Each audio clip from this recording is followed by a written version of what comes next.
اعوذ باللہ من الشیطان الرجیم بسم اللہ الرحمن الرحیم۔ آج کا ہمارا سبق سورہ فرقان آیت نمبر 24 سے ہے جی 34 ہاں 34 سے ہے جی، میں 24 کہہ رہا ہوں، 34 سے ہے جی۔ اچھا، یہ آیت کل کی آیت سے منسلک ہے کہ جس میں کفار نے اعتراض کیا تھا کہ جملۃ واحدہ، ایک دفعہ پورا قرآن کیوں نہیں اترا جس طرح دیگر کتابیں اتر گئی تھیں۔ تو اس میں اللہ کے نبی نے، اللہ تبارک و تعالیٰ نے مختلف جواب بھیجے تھے کہ وہ کتابیں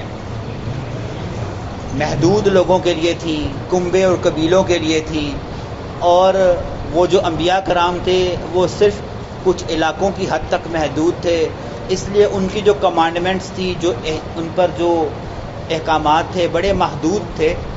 محمد کریم صلی اللہ علیہ وسلم کیونکہ آخری رسول ہیں اور قیامت تک اور کسی رسول نے نہیں آنا، اس لیے ہر چیز کو ایکسپلین کرنا کا میٹر جو ہے اتنا زیادہ تھا کہ اس کو اگر یک مشت اتار دیا جاتا تو اس اسلام پر چلنے والے لوگوں کے لیے بڑی پرابلم ہو جاتی۔ وہ اس کا ایک حکم بھی پراپر طریقے سے ادا، اگر ایک ساتھ ہی بھئی کل سے 5 نمازیں بھی ہیں، روزے بھی ہیں، ساتھ ہی حج بھی ہے، ساتھ ہی جہاد بھی ہے، ساتھ ہی تم نے زکاتیں بھی دینی ہیں، تو یہ سارے معاملے ایک ساتھ اگر پڑ جاتے تو بڑا مشکل ہو جاتا۔ اور آخری اللہ تبارک و تعالیٰ نے اعتراض کا جواب دیا کہ اگر ہم سارا قرآن نازل فرما دیتے تو کفار کہتے بھئی ہمارا تو یہ اعتراض بھی ہے، یہ اعتراض بھی ہے، ہمارا یہ سوال بھی ہے، ہمارا یہ سوال بھی ہے، تو پھر قرآن تو اترتا ہی نہ، تو پھر وہ جواب نہ ملتے، اور کفار کہتے بھئی ہم تو سچے ہیں، ہماری دل کی تشفی اور تسلی نہیں ہوئی۔ تو اللہ تبارک و تعالیٰ نے کہا کہ ہم اس طریقے سے بھیجتے ہیں کہ ان میں کچھ قرآن پاک کی صورتیں ایسی ہیں جو کفار کے سوالوں کے جواب ہیں، یہود و نصارہ کے سوالوں کے جواب ہیں، جس سے ان پر حجت کا اتمام ہے جی، اتمام حجت ہو چکا۔ اب تو یہ اس کے جواب کے بعد اللہ تبارک و تعالیٰ فرماتے ہیں کہ اس کے باوجود بھی اگر وہ ایمان نہ لائیں تو الذین یحشرون، ان لوگوں کو اکٹھا کیا جائے گا، علی وجوہہم، ان کے چہروں کے بل، الی جہنم، جہنم کی طرف۔ ان جیسے بد کرداروں کو، بدتمیزوں کو ہم قیامت کے دن چہروں کے بل گھسیٹ کر لے کر آئیں گے۔ آپ کو یاد ہوگا یہ سورہ ہود میں بھی آ چکا ہے کہ ہم ان کو چہروں کے بل یہ چلتے ہوئے گھسیٹ کر جہنم میں ڈالیں گے۔ اللہ نے کہا اولئک، یہ وہ لوگ ہیں، شر مکانا، یہ بہت برے لوگ ہیں مکان کے اعتبار سے، یعنی جس جہنم میں یہ رہیں گے یہ جہنم جگہ کے اعتبار سے بہت بری ہے، وَأَضَلُّ سَبِيلًا، اور یہ سیدھے راستے سے دور کے گمراہ ہو چکے کہ جو قرآن پر یہ شک کریں کہ نہ یہ اللہ کی کتاب ہے، اور معاذ اللہ نہ یہ محمد کریم صلی اللہ علیہ وسلم اللہ کے سچے رسول ہیں، یہ ان کا اللہ تبارک و تعالیٰ نے انجام ان آیات میں نازل فرمایا۔ رکوع کا اختتام ہوا، اب نیا رکوع ہے۔ اب اللہ تبارک و تعالیٰ کچھ انبیاء کرام کا تذکرہ فرما رہے ہیں۔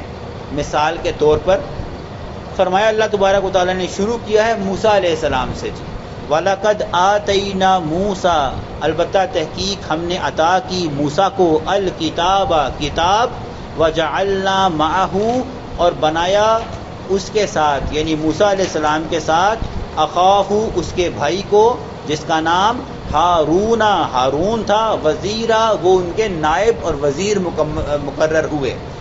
اللہ تبارک و تعالیٰ نے فرمایا ہم نے موسیٰ کو کتاب عطا فرمائی، اور دنیاوی مدد کے لیے، ساتھ کے لیے اللہ تبارک و تعالیٰ نے ان کے بھائی ہارون کو وزیر مقرر فرمایا۔ فَقُلْنَا، پھر ہم نے ان کو کہا، اذهبا، تم دونوں جاؤ، الی القوم الذی، اس قوم کی طرف، کذبوا بآیاتنا، جس نے ہماری آیات کی تکذیب کی ہے۔ کون سی قوم جی؟ خوب واقف ہیں، فرعون کی طرف، اور دونوں کو بھیجا۔ پھر رب نے کہا فدمرناہم، پھر ہم نے ان کو ہلاک کر دیا، تدمیرا، بہت برا ہلاک کرنا، یعنی جڑ تک ختم کر دی فرعون اور اہل فرعون کی، غرق کر کے۔ پہلی مثال اللہ نے موسیٰ علیہ السلام کی دی، اگلی مثال جو ہے وہ نوح علیہ السلام کی ہے۔ وقوم نوح، اور نوح کی قوم ہے، لما کذبوا، کہ جب انہوں نے تکذیب کی، الرسول، رسولوں کی، اغرقناہم، ہم نے ڈبو دیا، غرق کر دیا، وجعلناہم، اور ہم نے بنا دیا اس واقعے کو، اس قصے کو، للناس آیا، لوگوں کے لیے عبرت۔ جب نوح کے سامنے اس کی قوم کو ڈبویا تو بہت سے لوگوں کے لیے یہ واقعہ عبرت ٹھہرایا۔ وَأَعْتَدْنَا، اور ہم نے تیار کر رکھا ہے، لِلظَّالِمِينَ، ظالموں کے لیے، عذابًا علیما، دردناک قسم کا عذاب۔ نوح علیہ السلام کا تذکرہ کیا، پھر اگلی قوم کا، وعادن، اور عاد، وثمود، اور سمود، واصحاب الرس، اور کنویں والے لوگ۔ یہ کنویں والے لوگ کون ہیں جی؟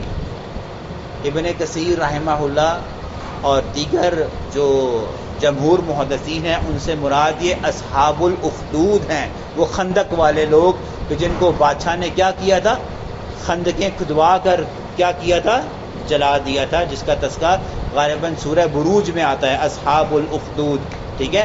ان سے مراد یہ ہے کہ عاد بھی تھے، سمود بھی تھے، اور اصحاب الاخدود کنویں والے لوگ بھی تھے، وقرونن، اور بہت سی بستیاں تھیں، بین ذالک، جو ان کے درمیان تھی، کثیرہ، بہت سی بستیاں، رب نے کہا نا میں نے ان سب کو ہلاک کر دیا۔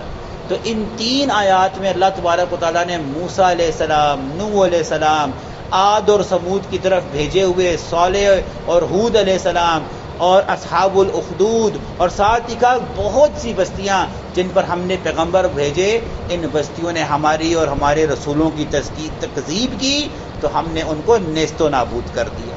وَكُلًّا، اور یہ سب کے سب، ضربنا، ہم نے بیان کیا، لَهُ الْأَمْثَالَ، آپ کے لیے مثالیں، یعنی اللہ میرے اور آپ سے مخاطب ہے کہ یہ سارے جو کہانیاں آپ سن رہے ہو یہ کہانیاں نہیں ہیں، یہ قصص ہیں، قصے ہیں۔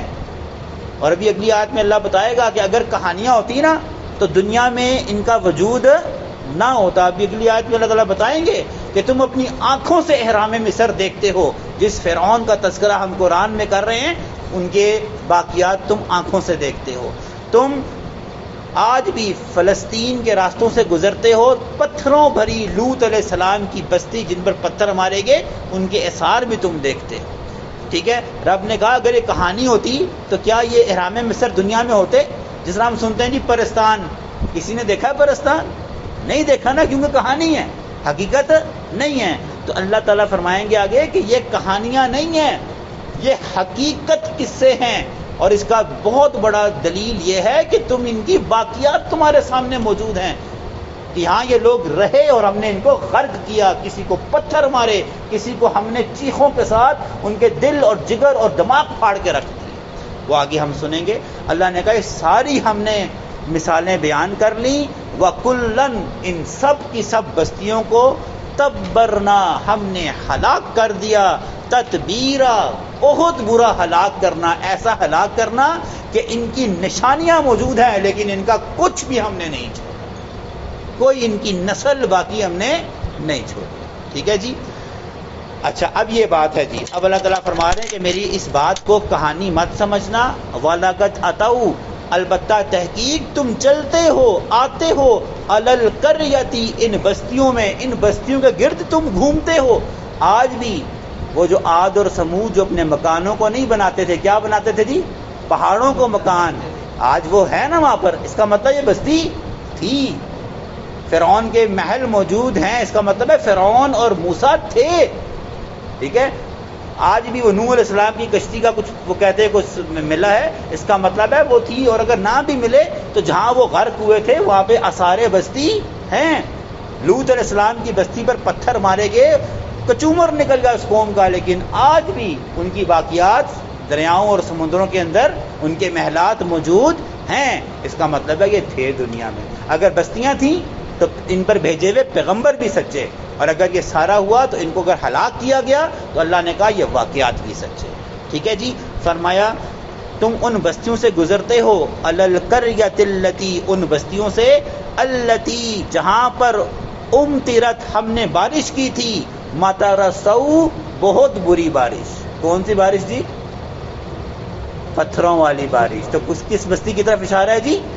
لوط علیہ السلام. یہ کہ تم ان کے آثاروں کے پاس سے گزرتے ہو. افلم یکونو، بس کیا تم نہیں ہو یرونہا، ان کو دیکھنے والے؟ کیا تمہیں یہ آثار نظر آ کر عبرت حاصل تم نہیں کرتے؟ مت ان کہانیوں کو، ان قصوں کو کہانیاں سمجھنا. یہ کہانیاں نہیں ہیں، یہ سچائیاں ہیں. ہاں بات پتہ کیا ہے؟ بل کانو، بس بے شک تھے یہ، لا یرجونا، نہیں یہ امید رکھتے، یقین رکھتے، نشورا، دوبارہ اٹھنے کا. ہاں قیامت کے دن پر ان کا یقین نہیں ہے. تو اس کا مطلب نا، امام ابن کثیر فرماتے ہیں جس شخص کا قیامت کے دن پر یقین نہیں ہے نا، اس کو یہ سارے انبیاء کرام کے قصے کہانیاں نظر آتی ہیں. اور جس کا قیامت کے دن پر یقین ہے، ان کا یہ تمام قصے حقیقت سمجھ کر وہ اپنی زندگی کی نوک پلک درست کرتا ہے. یعنی کہ یہ صرف قصے کہانیاں نہیں ہیں، میرے اور آپ کے ایمان کا بھی درجہ ہے کہ ہم اور آپ ایمان کے کس حالت پر ہیں. اللہ نے کہا جو قیامت کے دن اٹھنے پر یقین نہیں رکھتے، یعنی قیامت کا جن کو یقین نہیں ہے، ان کے لیے یہ کہانیاں ہو سکتی ہیں. قیامت پر یقین رکھنے والوں کے لیے یہ سچے واقعات ہیں. اچھا جی، آخری آیت جی ہمارے سبق کی جی. بدبختی کی انتہا کہہ دیں اس کو جی. فرمایا اللہ تبارک و تعالیٰ نے وَإِذَا رَأَوْكَ، اور جب رَأَوْكَ اے نبی صلی اللہ علیہ وآلہ وسلم یہ آپ کو دیکھتے ہیں نا، إِن يَتَّخِذُونَكَ، تو یہ آپ کا بناتے ہیں، پکڑتے ہیں، إِلَّا حُزُوًا، سوائے اس کے مذاق. اے نبی یہ کفار جب بھی آپ کو دیکھتے ہیں نا، اللہ معاف فرمائے، یہ آپ کا مذاق اڑاتے ہیں. کیسا مذاق اڑاتے ہیں؟ اگلی آیت میں وہ تذکرہ بھی رب نے کر دیا. احاذ الذی، اور یہ ہے وہ، بعث اللہ رسولا، جس کو اللہ نے ہم پر رسول بھیجا ہے، تمسخر کے لہجے میں. ہاں جی جناب، ان سے ملیں جی، اے بڑے رسول بنے پھر دین، معاذ اللہ. تو اللہ نے کہا اس طرح کا مذاق اڑاتے ہیں اور محفلوں میں کہتے ہیں. اور جب بھی محمد کریم صلی اللہ علیہ وسلم بازار سے گزرتے نا، یہ کفار آپس میں کہتے او دیکھو او دیکھو، اے جاندہ بے جڑا اپنے آپ نو رسول پہ کہندا ہے. اس طرح کی توہین، اس طرح کی بد زبان سے بدترین جملے کہ جو پڑھاتے وقت بھی ہم نہیں بیان کر سکے وہ کس طرح کی تو تحقیر آمیز جملے وہ منہ سے نکالتے تھے. اللہ نے کہا یہ ایسا مذاق اڑاتے ہیں. ٹھیک ہے، تو اللہ تعالی ہمیں نبی صلی اللہ علیہ وآلہ وسلم کی اتباع کرنے کی توفیق عطا فرمائے، ہمارے عمل اور ہماری زبانوں کو ایسی تمام گستاخیوں سے پاک فرمائے کہ جو وجہ بنے کہ میرے اور آپ کے ایمان ہی ضائع نہ ہو جائیں. اللہ ہمیں ایمان پر زندہ رکھے اور ایمان پر ہی موت عطا فرمائے.